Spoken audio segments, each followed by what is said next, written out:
Hello, my name is Dr. Scott Young, and I want to share with you today a series called The Truth and Lies in What We Believe, coming right up.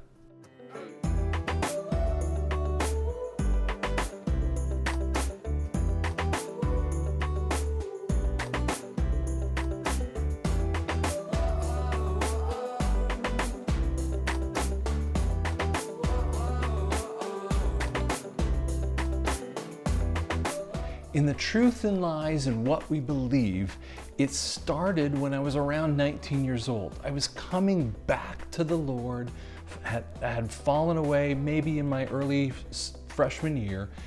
Coming back to the Lord, I realized I needed to read the Word every day.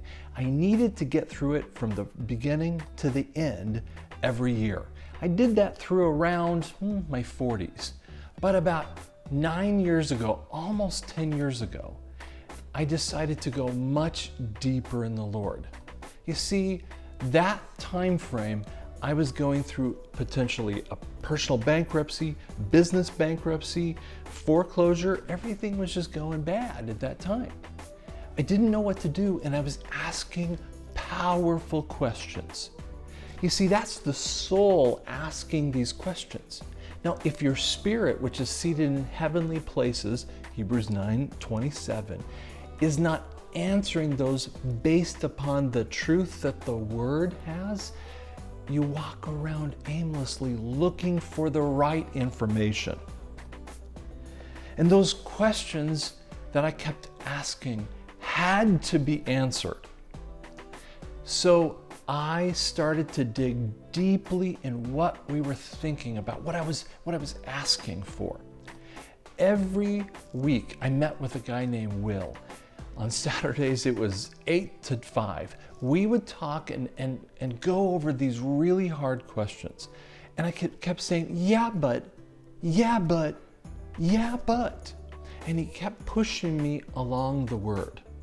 Around the same time frame, I got into two different types of Bibles. Number one was the Plan Bible, a powerful piece of information by a guy named Jeff Swanson. And the Plan Bible, you can download it as a Kindle app. And what it does is it takes 30 years of information. He would never place any scripture in a chronological order without two pieces of information that would corroborate it. So it's verse by verse in a chronological order. It's a powerful way of reading it. You see, if I was reading through the Bible from cover to cover, I would skip over sections. I'm sorry, but everyone does it. When you get he begets him and he begets him, I mean, you sometimes get lost. And that Plan Bible helped me find the holes of what I was seeing inside of it. You see, 2 Chronicles 20 has a gorgeous story about Jehoshaphat putting the singers on the front line and winning a gigantic battle. But if you're in Chronicles, you'll realize it's a very hard book to read. And that's what the Plan did for me. Secondly, I had downloaded on my new iPad in 2010 the Holman Study Bible. It was with the Strong's Concordance through Olive Tree Study Bible. And I'm in church, and the pastor is teaching on grace. And on the screen, there was this crazy thing of the American Standard Dictionary definition. I'm like, dude, why can't we have the Greek? You see, the Greek is in the New Testament and the Hebrew is in the Old Testament. I wanted to see what the Greek really was talking about. Grace. And then I looked it up and I touched on my iPad and boom, it exploded with a Greek definition. At first, I didn't believe it. It took me many, many months to research out what it was saying. Frankly, it went on for years. But what I did is I treed out from every single word that could come from grace. And by the way, that's almost everything in the New Testament. And I wanted to define it. There was a professor when I was about 19, an English professor. He was a boxer, a PhD English professor, and get this, a garbage man. I was one of the few students that he would let him call Norm. I'd walk in, he'd say something, I'd say, Norm, I have a question about that. One of his most powerful statements, though, and he's not a believer, one of his powerful statements was, if you want your kids to understand logic, have them read the book of Romans. What? I was fascinated. Well, see, that's exactly what I had to go after, because Romans goes through all of those really hard words. And as I was going deeper and deeper in the Word, I started to understand that most of the words I thought I knew, I had no clue about them. About 3 or 4 years ago, several people asked me as they listened to me teach, maybe you missed your potential. Maybe you were supposed to be a pastor. Maybe you're supposed to be a teacher. Maybe. I didn't know. But I asked the Lord this question. I'm a business guy. I'm an audiologist. I've been doing audiology for 29 years. What am I doing getting so deep in the Word? But God had a powerful statement for me. He said this, if you pay attention to the things that are important to me, I'll pay attention to the things that are important to you. You see, that's the marching tools I needed. That's the marching order to inside of that understanding of Scripture to get me through those tough times that I was dealing with 9 years ago.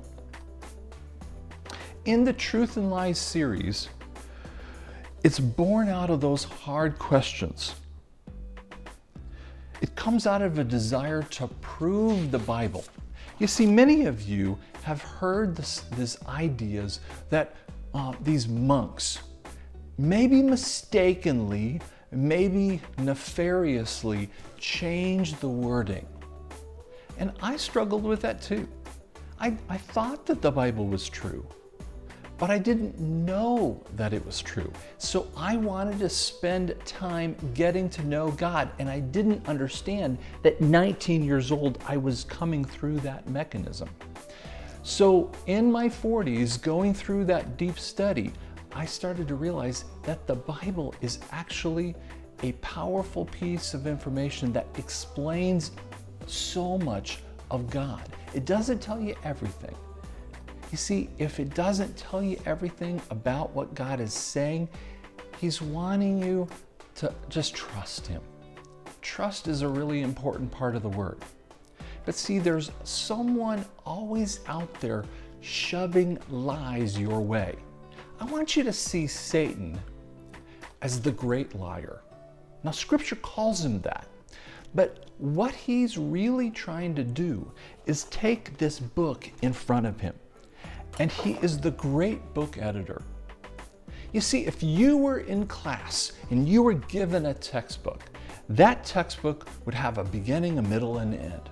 If in the beginning you were reading through the first couple of chapters and the professor said, that doesn't really say what I think it says, just ignore it. And then you get to the middle and he says, no, that's not really right. Listen to me on that. And then you get to the end and, oh no, that's not correct at all.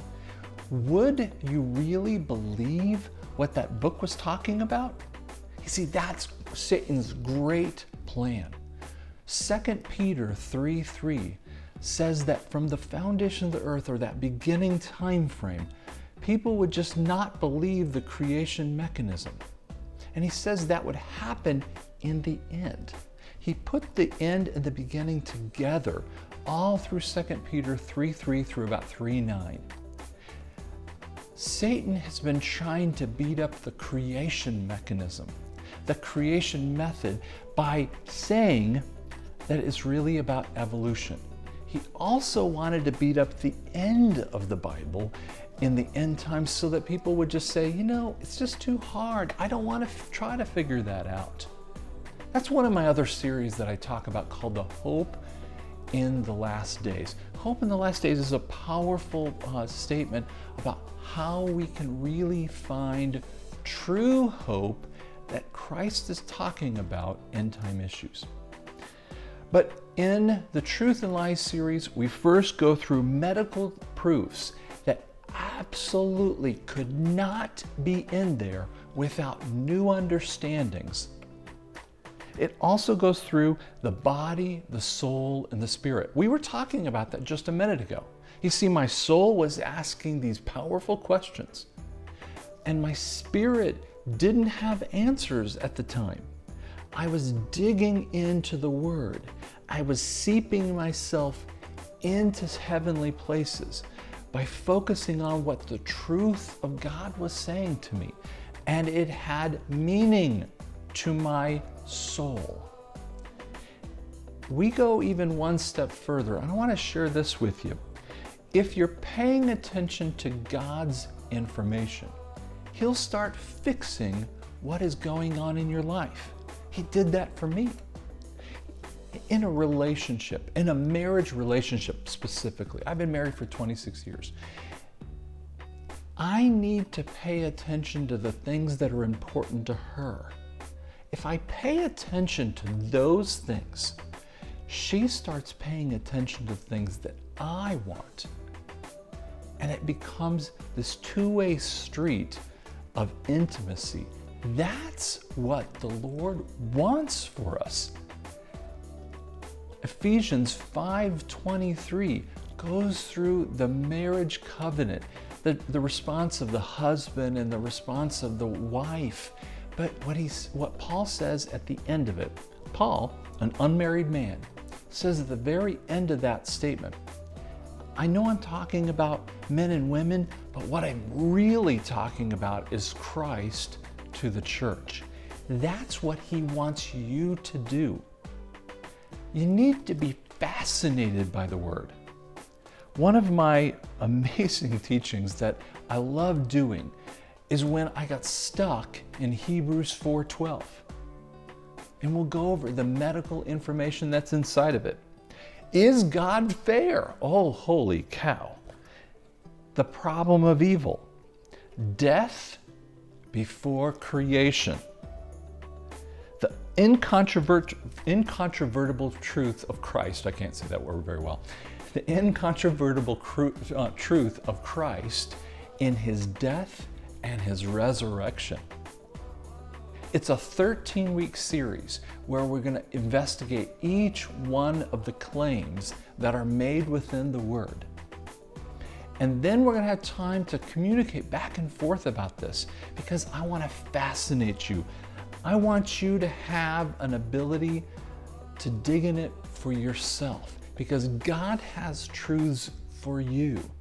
And when you get to know Him, you are putting yourself in a position to let Him fix those things in your life. Check it out. I'm at heretulsa.com or drscottyoung.com. You can subscribe on my YouTube channel here, or you can email me at drscott@heretulsa.com, drscott@heartulsa.com. Check it out.